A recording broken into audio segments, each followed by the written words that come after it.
যখন আমি first computer কিনি তখন কিন্তু আমি এই হেডফোনটি কিনেছিলাম। হেডফোনটা যখন কিনেছিলাম তখন এটা খুবই দারুণ ছিল, খুবই এক কথায় অসাধারণ ছিল। কারণ আমার ফার্স্ট হেডফোন ছিল এটা।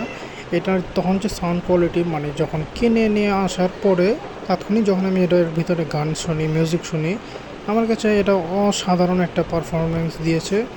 বাট কিছুদিন পরে যখন এটা 6 মাস, 1 বছর, 1.5 বছর অতিবাহিত হয়, তখন এটা খুবই বাজেভাবে কাজ করতে থাকে।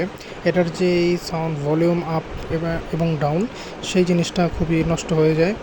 দেখা যায় অনেকগুলা, মানে বারবার প্যাচ ঘোরানোর পরেও সেটা কাজ করে না। অটো কাজ করে, অটো কখনো সাউন্ড কমে যায়, বেড়ে যায়, এরকম হয়।